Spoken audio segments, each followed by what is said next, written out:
अर्हन्तो भगवन्त इन्द्रमहिता सिद्धाश्च सिद्धीश्वरा आचार्या जिनशासनोन्नतिकरा पूज्या उपाध्यायका श्रीसिद्धान्तसुपाठका मुनिवरा रत्नत्रयाराधका पञ्चैते परमेष्टिना प्रतिदिनं कुर्वन्तु ते मङ्गलम् श्रीमन्नम्रसुरासुरेन्द्रमुकुट प्रद्योतरत्नप्रभा भास्वत्पादनखेन्दवः प्रवचनां बोधिन्दवस्थायिनः ये सर्वे जिनसिद्धसूर्यनुगतास्ते पाठका साधव स्तुत्या योगिजनैश्च पञ्चगुरव कुर्वन्तु ते मङ्गलम् सम्यक् दर्शनबोधवृत्तममलं रत्नत्रयं पावनं मुक्तिश्रीनगराधिनाथजिनप युक्तोपवर्गप्रदः धर्मसुक्तिसुधा च चैत्यमखिलं चैत्यालयं श्रयालयं प्रोक्तं च त्रिविधं चतुर्विधमपि कुर्वन्तु ते मङ्गलम् नाभेयादिजिनाधिपास्त्रिभुवन ख्याता चतुर्विंशति श्रीमन्तो भरतेश्वर प्रभृतयो ये चक्रिणो द्वादश ये विष्णुप्रतिविष्णुलाङ्गलधरा सप्तोत्तरा विंशति त्रैकाले प्रथितास्त्रिषष्टिपुरुषा कुर्वन्तु ते मङ्गलम् ये सर्वौषधरुद्धया सुतपसो वृद्धिं गता ये चाष्टाङ्गमहानिमित्तकुशला इष्टाविधाश्चारणा पञ्चज्ञानधरास्त्रयोऽपि बलिनो ये बुद्धिरुद्रीश्वरः सप्तैते सकलार्चिता गणवृत कुर्वन्तु ते मङ्गलम् कुर्वन्तु मे मङ्गलम् कुर्वन्तु नो मङ्गलम्।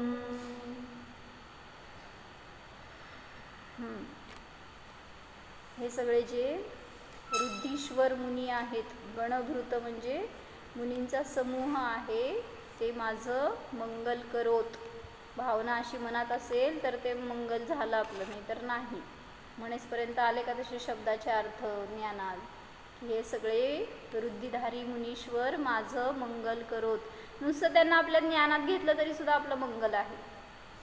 कारण चांगल्या विषयाचं ध्यान नियमाने चांगल्या फळाला देणार असतं. चांगला विषय ज्ञानात आला असेल तर त्याचं फळसुद्धा तसं चांगलंच मिळणार आहे. म्हणून सांगितलं मंगलाला विषय केला तर आपल्या ज्ञानात मंगल आहेच. काल काय बघत होतो आपण मग, की या सगळ्या रुद्धी म्हणजे विशुद्धीचं फळ आहे. म्हणजे जेवढी परिणामांमध्ये विशुद्धी असणार आहे तेवढं फळ उत्कृष्ट असणार आहे. मग तिथं मुनींच्या परिणामातली विशुद्धीच कारण आहे की जी या रुद्धींना देते त्यांना. मग त्याच्यासाठी काय सांगितलं होतं की तुम्हाला एखादं कार्य सिद्ध करायचं असेल, तुमची विशुद्धी किती असते आणि अशुद्धी किती असते. कुठलंही कार्य, आता तुम्ही घर बांधलं, घर बांधलेपर्यंत विशुद्धी होती का अशुद्धी होती? पूर्ण अशुद्धी होती. एखादी डिश करायची आहे तुम्हाला, विशुद्धी असती का अशुद्धी असती परिणामात? एखाद्या ग्रंथाचं स्वाध्याय करायचं आहे, पहिल्यापासून घेतलंय वाचायला, किती अस्थिरता. जर विशुद्धी असेल ना, तुम्ही वाचलं ते सगळं कळत जाणार आहे. आणि तेच व्यग्रता असेल तर कधी संपणार कळतच नाही आहे, पुढं काय सांगितलंय मागचं विसरलंय. हां, ते 4 वेळा वाचले एकच वाक्य तरी सुद्धा अशुद्धी असेल तर उपयोग नसतो. विशुद्धी म्हणजेच निर्मळता म्हणायचंय मला. जेवढी व्यग्रता ज्ञानात असणार ना, तेवढं कार्य सफल होणार नाहीच. अभ्यास करायला बसली, सांग तू, अभ्यास करताना सुद्धा जर टेन्शन घेऊन काहीतरी कसं जाणार पेपर, होणार की नाही अभ्यास, टेन्शन घेऊन बसलो, सगळी अशुद्धी भरली आहे, किती समजणार आहे वाचलेलं? इतकं टेन्शन असायचं त्या परीक्षेचं. तर आमच्यात तर एकेकांचे असे हाल बघितलेत, ते गाडीवरनं जाताना मागं सीटवर बसले तर अजून ते पोचेसपर्यंत, ते पेपर मिळेपर्यंत वाचायचं, शेवटच्या लाईनपर्यंत. आंघोळीला गेला की पटकन बाहेर यायचं, परत वाचत बसायचं. असले एक सगळ्यांचे. म्हणजे किती व्यग्रता आहे ज्ञानामध्ये. जेवढी उलट स्थिरता मिळेल ना, तेवढं ते ज्ञानाला चालना मिळेल. पण ते जोपर्यंत शेवटच्या मुवमेंटपर्यंत तुम्ही जर वाचत राहिलं ना, उलट आहे ते पण सगळं विसरून जात असतं.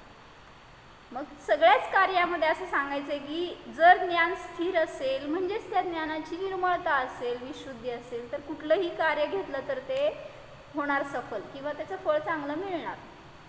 पण आपण विधान करायचं आहे समजा, काय असते हो, शुद्धी का अशुद्धी? घरात विधान करायचं आहे, सिद्धचक्र विधान करायचं आहे. तुमच्याकडनं होतं त्यामुळे तुम्हाला टेन्शन नव्हतं. पण करायचं आहे एखादं कार्य म्हणल्यावर, यात्रेला जायचं आहे, कुठलंही असू देत, कुठल्या कार्याचं सुरुवात तुम्ही जर व्यग्रतेने, असं चंचलतेने, आकुलतेने केला, ते कार्य, लग्न करायचं पोरीचं, किती होती सांग विशुद्धी? खूप विशुद्धी होती ना. विशुद्धी असती तर लग्न झालं नसतं, इकडे घेऊन आली असती. म्हणजे सांगायचं भाव एवढंच की तुम्ही स्वाध्याय करताय, ध्यान करताय, जाऊ दे बाकी सगळे कार्य सोडा, ध्यानाला बसल्यावर काय असते हो परिणामात? जेवढी विशुद्धी असेल ना, जेवढं शांत निराकुल ज्ञान असेल ना, असं पटकन तुम्हाला ध्यानाचा आनंद पण मिळेल, ध्यानामधला विषय मिळेल. महत्त्वाचं म्हणजे नाहीतर ते सांगणारा 10 गोष्टी वेगवेगळ्या रीतीने सांगाल की तुम्हाला चांगलं चांगलं सांगाल, पण तरीसुद्धा जर असं घेऊन बसलोय काहीतरी डोक्यामध्ये आपण विचार, काहीही सांगितलेले चांगले शब्दसुद्धा आपल्याला उपयोगी पडत नाहीत. आणि तेच एखाद्याचं निर्मळ ज्ञान असेल ना, क्लिष्ट एखाद्या वाक्यातून सुद्धा चांगला अर्थ मिळेल त्याला. म्हणजे शेवटी सांगायचं की विशुद्ध स्वभावाची साधना, आराधना हीच तुम्हाला रुद्धींची प्राप्ती करून देणारं असतं. पण त्या प्राप्तीसाठी म्हणून मुनिराज साधना करत नाहीत. तर मी काय त्याच्यावर जर थोडंसं चिंतन केलेलं ते सांगते. ज्यांनी विशुद्ध स्वभावाची साधना केली त्यांना पर्यायात त्या विशुद्धीचे फळ सहज प्राप्त होतेच. आता समोर मुनिराज ठेवा फक्त, कारण मला त्यांच्या उद्देशानेच लिहायचं होतं ते. आणि ह्या रुद्धींची प्राप्ती त्यांनाच आहे त्याच्या अपेक्षेने म्हणून सुद्धा, आणि त्यांना काय काय पर्यायात प्रगट होते त्याचं फळ स्वरूप ह्याच्यासाठी सांगत होते. निरपेक्ष, निस्पृह, निर्विकल्प दशेचा आनंद निराळच असतो. तेथे कोणते भय नसते, इच्छा नसते, व्यग्रता नसते. ध्यानाला बसलेत मुनिराज आणि मस्त आनंद भोगतायत. मी जाणणारा आहे, ज्ञेय आहे, बाकी सगळं मी ज्ञात आहे, इतकी त्यांची धून लागली आहे ना. कशाचा विकल्प राहतो? ते सिंह जवळ यायला लागलाय, ते कोल्हीण पाय खायला लागली आहे, डोक्यावर शेगडी ठेवली आहे, तिकडं उपयोग जायसारखं त्यांनी काय म्हणायचं चान्सच देत नाहीत. अशी स्थिरता असती स्वभावाची तिथं. आणि मग तो आनंद त्यांना त्या बाहेरच्या सगळ्या दुःखापासून दूर नेतो. करून बघ बघू ध्यान. तुझ्या गळ्यात फक्त मी साधी माळ घालते आणून, आपल्याला ती पोळायला लागल कदाचित, गरम घातली का काय म्हणून कोण. तर तिथं त्यावेळेस त्यांना कुठलं भय नसतं. आणि मग असं बघ ना, हे ध्यान करायला बसलेले मुनिराज आहेत आणि डरकाळ्यांचा आवाज यायला लागलाय जंगलामध्ये, आणि मग त्यावेळेस तिथं भय वाटतं का नाही वाटत मुनींना? का नाही वाटत?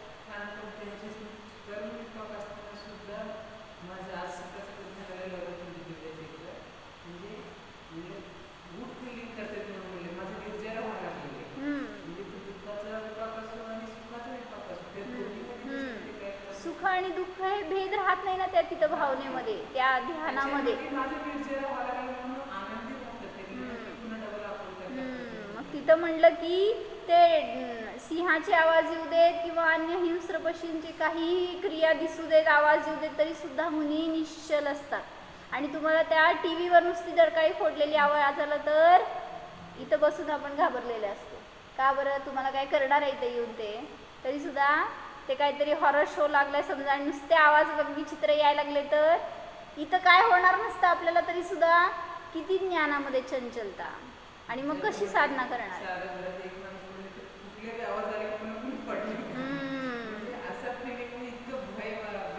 मग तिथं सांगितलं ज्यांची अशी विशुद्धी आहे त्यांना कोणतंही भय नसतं, इच्छा नसते की कोणी यावं आणि माझं रक्षण करावं. मागं एक सांगितलं होतं ना उदाहरण, त्या मुनींचा संघ बसला होता जंगलामध्ये ध्यानाला.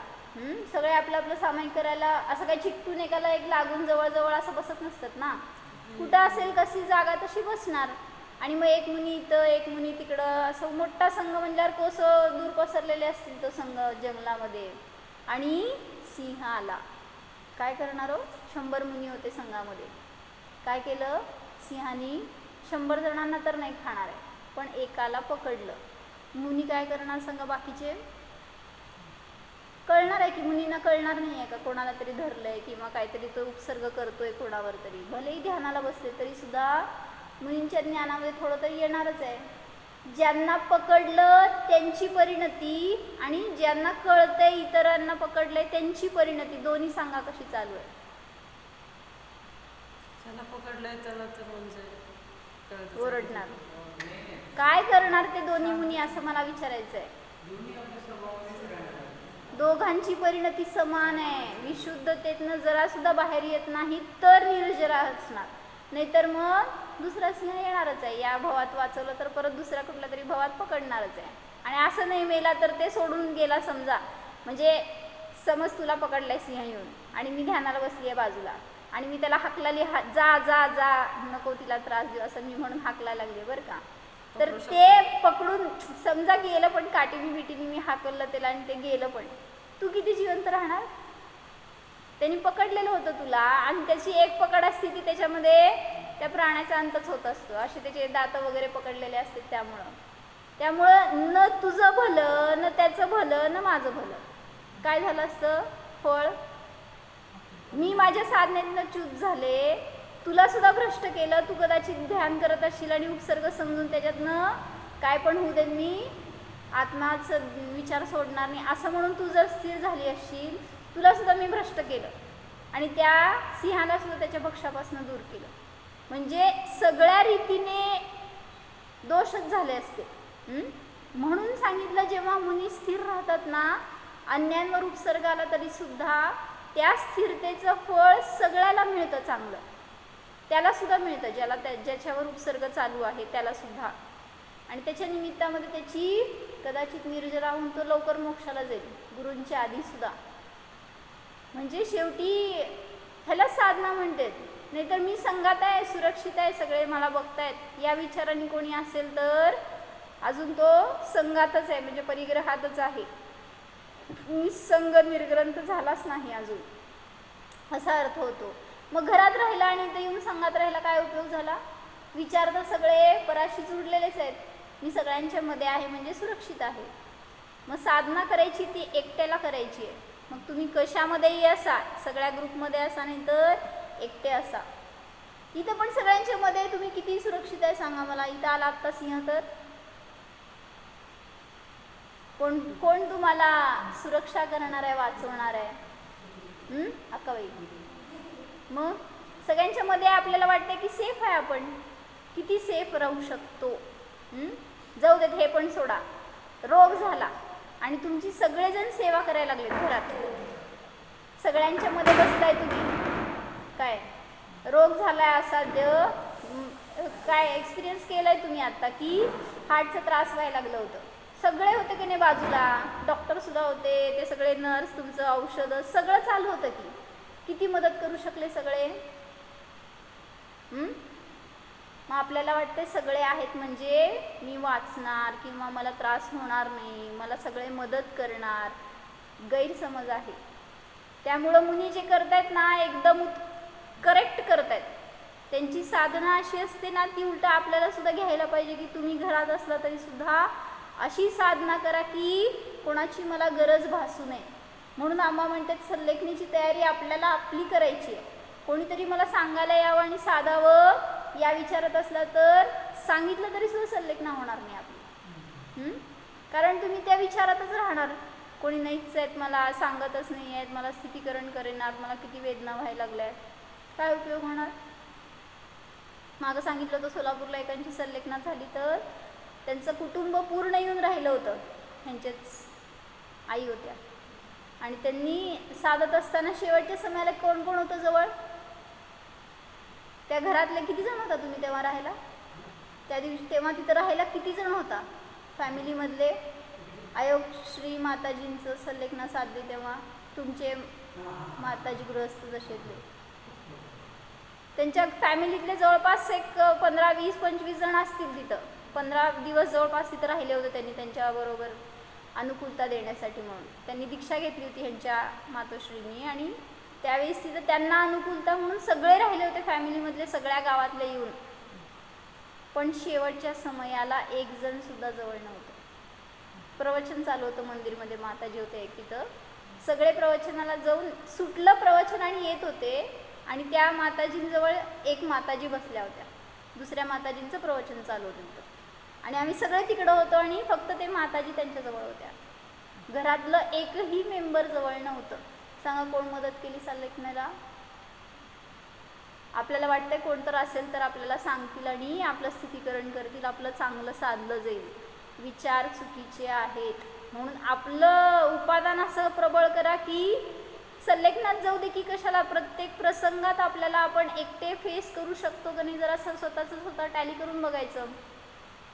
कोरोना आलं तर किती भीती वाटली. अजून लांबच होतं, घराच्या बाहेरच होतं तरी सुद्धा किती भय.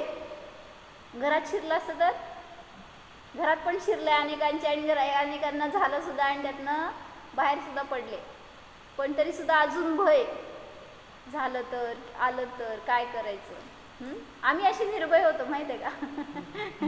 आमच्या कंपाऊंडमध्ये आम्हा म्हटलं कुठला रोग येणारच नाही. म्हणजे आलं तरी सुद्धा काय करू शकणार आहे आणि झालं तरी सुद्धा आपण तिचा किती विरोध करू शकणार आहे.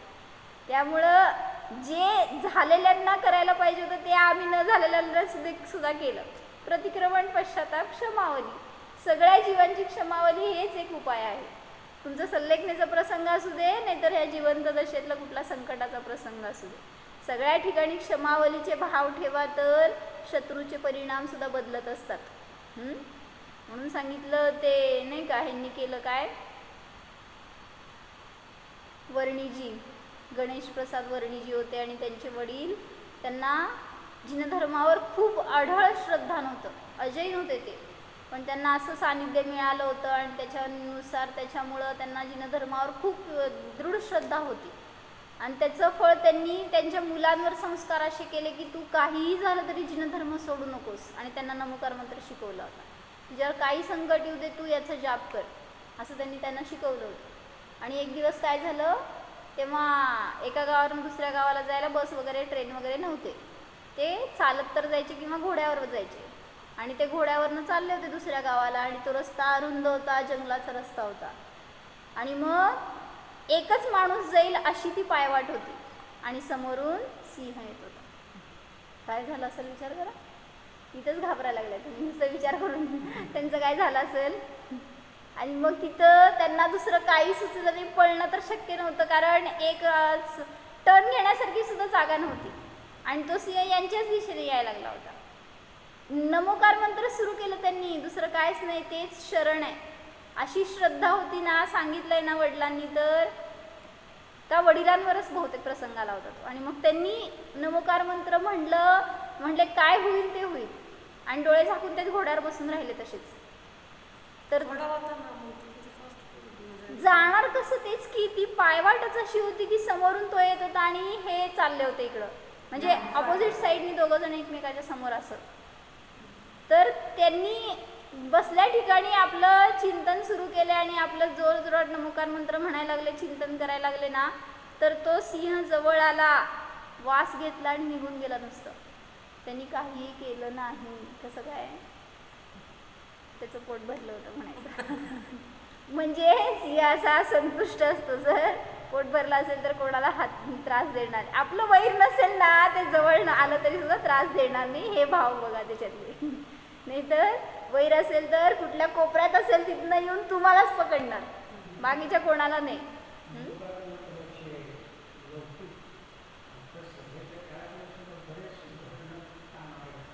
आले नाही का? मध्ये एकदा सांगितलं होतं की एक जनरल स्टोअर होतं जैनांचं, आणि तिथं काय स्टेशनरी वगैरे माल विकत होते.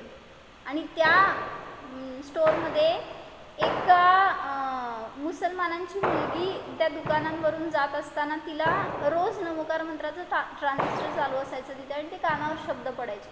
तिला इतकं आवडायचं ना ते. माहीत नाही त्यातलं काय भाव, माहीत नाही काय नाही, त्याच्यातलं काय पूज्यता माहीत नाही, पण एक खूप तिला त्याचं आवड झाली होती एक संस्कारामुळं. आणि ती काय ना काय घ्यायला म्हणून जायची स्पेशली ऐकायसाठी त्या दुकानामध्ये. आणि रोज त्या संस्कारामुळं तिला ते पाठ झालं होतं, आणि ती एकटी बसलेली असताना वगैरे सारखं ते म्हणायची. तिला ते गुणगुणायला वगैरे आवडायचं म्हणून. आणि तिच्यावर असा प्रसंग आला की तिला कोणीतरी किडनॅप केलेलं, आणि किडनॅप करून वेश्येकडे विकलं गेलं. तिला सुंदर होती ती दिसायला खूप. आणि मग विकल्यावर आता तिच्यावर इतका बिकट प्रसंग आला होता की कोण मदत करणारं नव्हतं किंवा कुठं तिला पळायला वाट नव्हती. आणि मग तिने खूप विनवण्या केल्या त्या जी वेश्या होती तिला, की मला शील भ्रष्ट करायचं नाही आहे, मला ह्याच्यातून सोडवा, मी तर नाही राहू शकत, नाहीतर मला तिला जीव द्यायचे सुद्धा भाव होईनात. म्हणजे असं संस्काराचं फळ असतं ह्या. म्हणजे आत्महत्येचे भाव नाही करत होती, पण मला शील मोडायचं नाही आहे माझं, आणि कुठल्या पुरुषाला माझ्या शरीराला हात लावू द्यायचं नाही, इतकी दृढता होती. शेवटी तिने खूप मनवण्याचा प्रयत्न केला, पण ती वेश्या नाही मानली.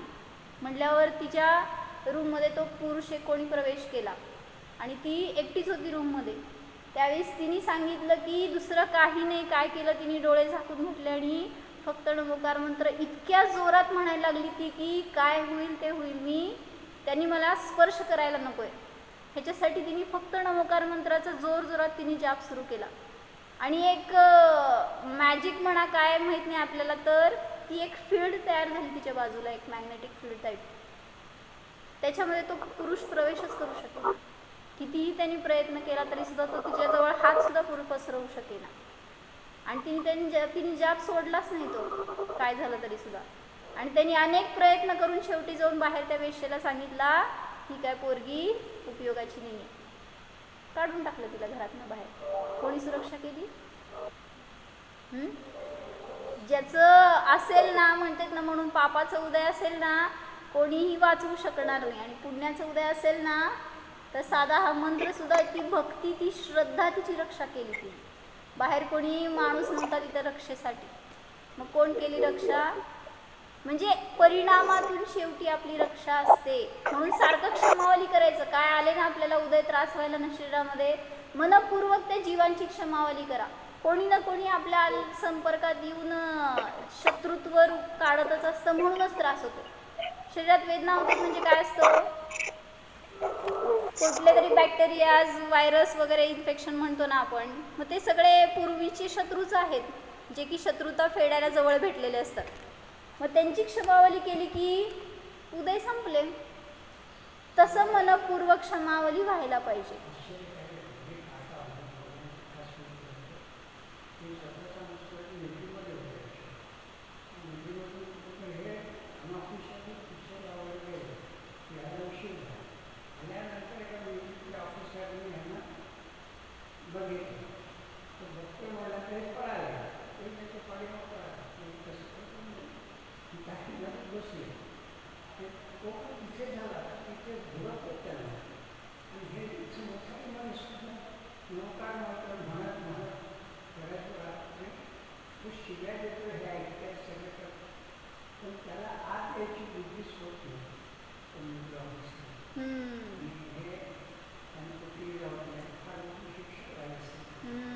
म्हणजे श्रद्धा नाही ते रक्षा करणार आहे. हो, आपली तेवढी श्रद्धा भक्तीच नसती.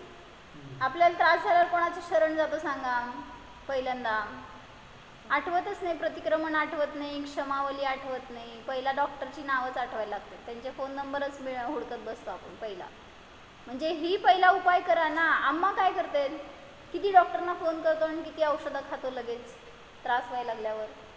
प्रतिक्रमण करतात आणि अनुभूती करतात ना, या सगळ्यापासून मी वेगळा आहे आणि त्या सगळ्या जीवांची क्षमावली, एवढ्या त्या परिणामांचं फळ त्यांना मिळतं. मग तेच एक सांगायचं होतं मला. एक मिनिट. विशुद्धीचं फळ कसं असतं याच्यासाठी. अचल निष्कंप ज्ञान जे असतं मुनींचं, त्याचं फळ त्यांना वृद्धींची प्राप्ती होते. म्हणूनच जेव्हा यशोधर मुनींच्या अंगावर श्रेणिकाने 500 कुत्री, शिकारी कुत्री सोडली होती, ध्यानाला बसलेले होते ना मुनिराज, आणि त्यावेळेस तिथं त्या मुनींना बघितल्यावर द्वेष झाला श्रेणिकाला, आणि मग त्यांनी काय केलं, त्या मुनींचा द्वेष म्हणून त्यांच्या अंगावर कुत्री सोडली होती, 500 कुत्री सोडली होती. आणि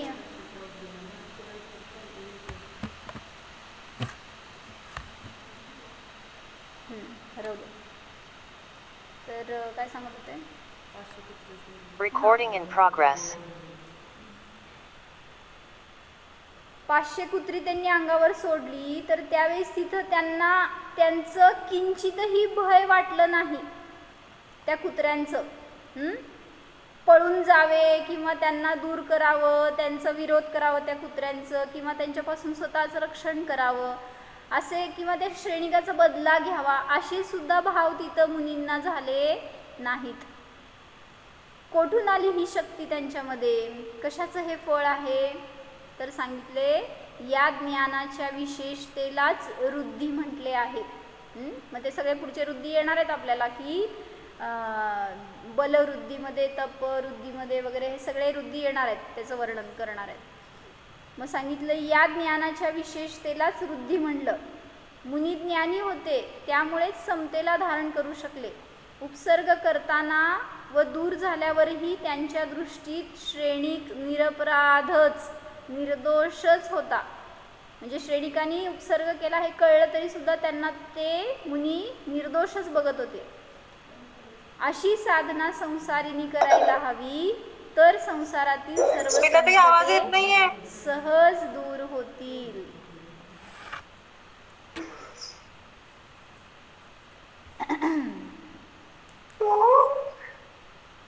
आवाज काय येत नाही, आवाज चालू आहे. एवढं झालं काय, येतोय का आवाज आता? थोडा कटिंग होतोय, कट होते आवाज. ते जरा असं काहीतरी डिस्टर्बन्स आलंय. असं ते मॅनेज करा, जेवढं कळेल तेवढं कळाय.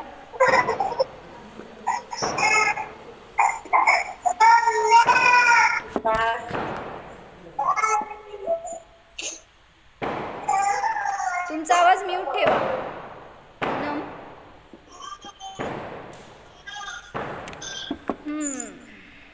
आपल्याला बाहेर काही करायचे नाही. मी फक्त ज्ञाता आहे. या संवेदन मात्रातच ती शक्ती आहे जी आपल्या इष्टफळाला देणारी आहे. म्हणूनच म्हणलं की जेव्हा अम्मांवर हा प्रसंग आलाय की शरीरामध्ये काहीतरी दुर्बळता आहे किंवा शरीरात त्रास होतोय, काय संकट आली, म्हणजे शारीरिक वेदना व्हायला लागल्यात, त्यावेळेस तिथं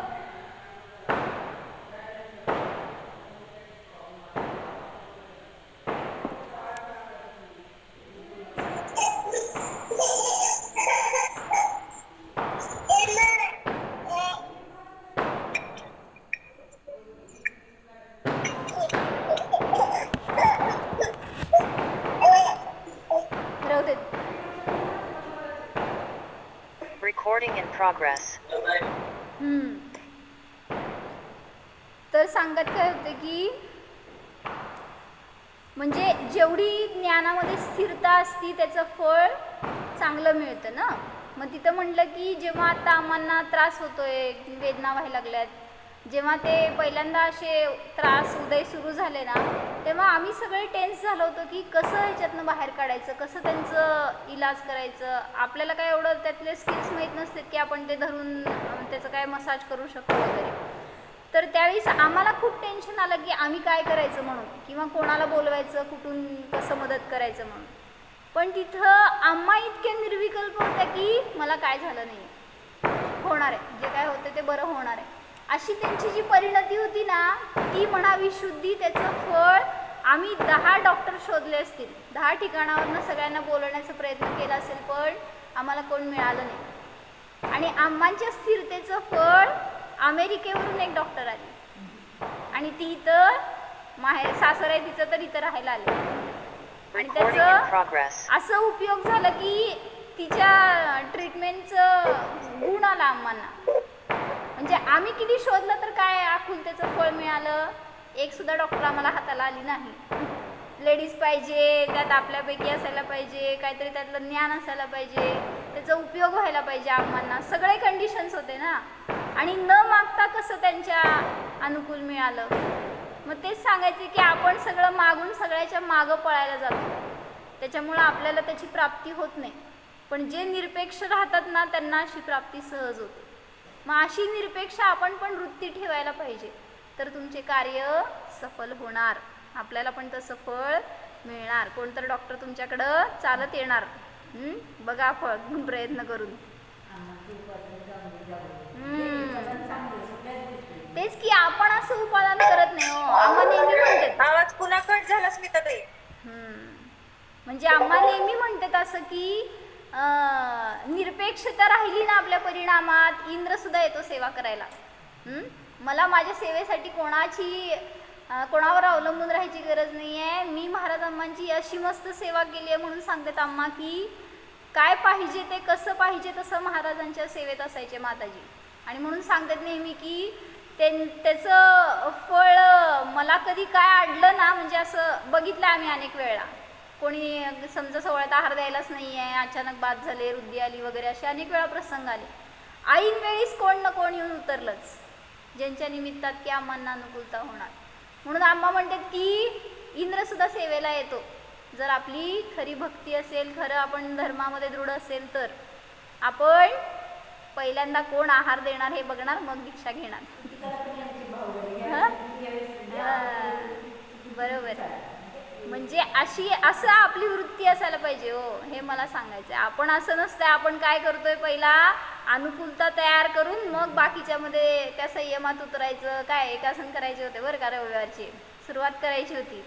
मग तिथं पहिला टेन्शन काय खायचं त्या दिवशी, आधीच उपवास करायचं, एकासन करायचं, त्याच्या आधी ही तयारी, आणि मग काय काय खायचं ते लिस्ट, आणि मग ते पूजा करेपर्यंत पण त्याचं सगळं डोक्यामध्ये. कोणाचं कशाचं व्रत केलं मग आपण, शरीराचंच व्रत चालू होतं, भावनेत तर काहीच नव्हतं.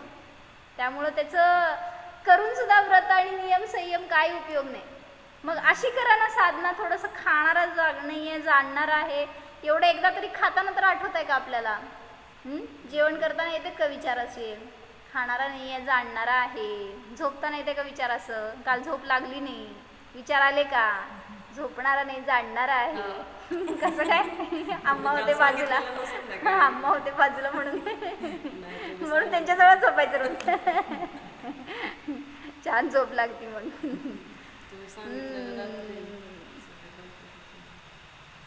तर सांगितलं की त्या अमेरिकेच्या डॉक्टरच्या निमित्तामध्ये तिचं हातगुण म्हणा की आम्हाला त्याच्या निमित्तात खूप रिलीफ मिळालं. त्यांना त्या त्रासातून अनेक प्रकाराने शांती मिळाली.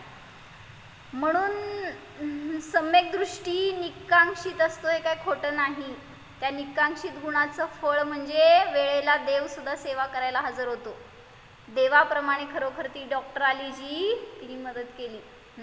म्हणजे आपण पण अशी निरपेक्षता ठेवली तर आपल्याला कुठलं एकतर संकट येणार नाही, आणि आलं तर त्याचा आपल्यावर फार परिणाम होणार नाही. म्हणून विशुद्धी अशी असावी आपली पण परिणामामध्ये. त्याच्यासाठी ध्यान करा हे सांगायचं आहे. ध्यानाचा प्रयोग आपण करत राहिलो तर आपल्याला सुद्धा असं फळ सहजतेने प्राप्त होणार आहे.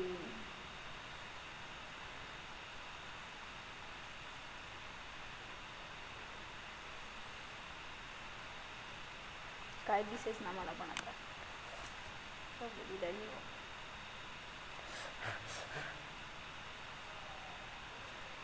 Recording in progress. पटवायला गेली मागे इन्व्हर्टर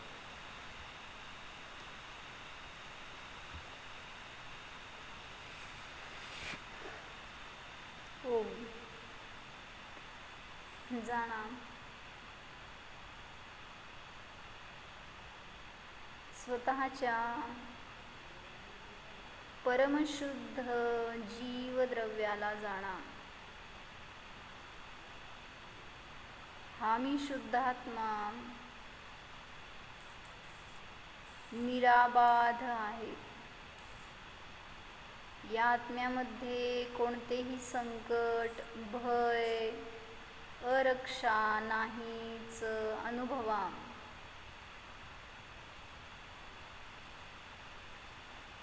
आत्माच सर्वात सुरक्षित स्थान आहे. निर्णय करा.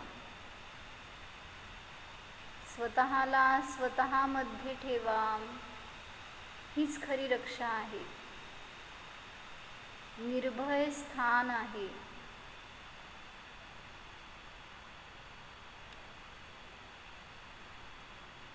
मी आत्मा निसंसार स्वरूप आहे. जाणा.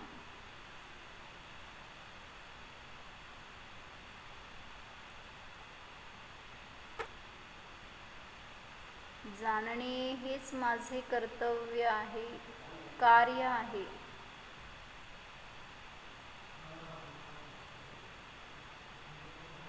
जाणण्यापलीकडे मी काही करू शकत नाही. निर्णय करा.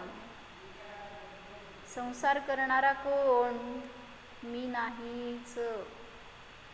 मी तर जाणतोय. संसाराला सुद्धा ज्ञेय म्हणून मी ज्ञायक आत्मा जाणतोच आहे. शरीर सुद्धा ज्ञेय आहे. मी आत्मा ज्ञाता आहे, जाणतोच आहे.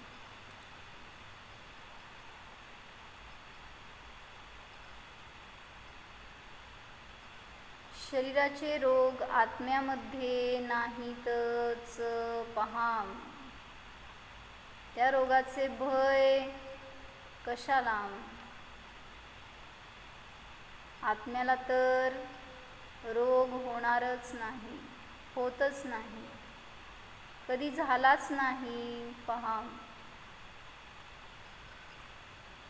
निरोगी निरामय आत्मा आहे.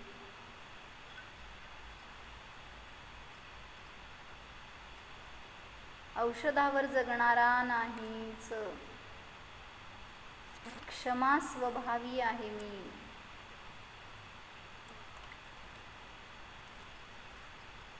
स्वभावानेच अनंत शक्तिवाला आहे. जाणा.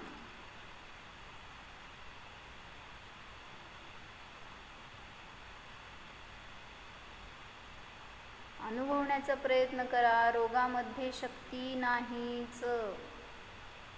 शरीरामध्ये शक्ती नाहीच. कोणत्याही संकटामध्ये अशी शक्ती नाही की जी माझ्या आत्म्याला नष्ट करेल. अशा अनंत बळाचा धारी मी आहे. जाणतोच आहे. जीवोऽहम्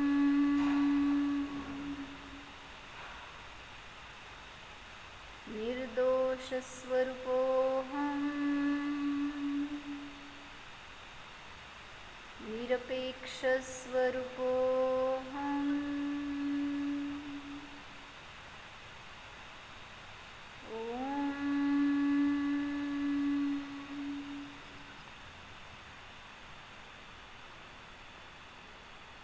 विसर्जन. नमो अरिहंताणं, नमो सिद्धाणं, नमो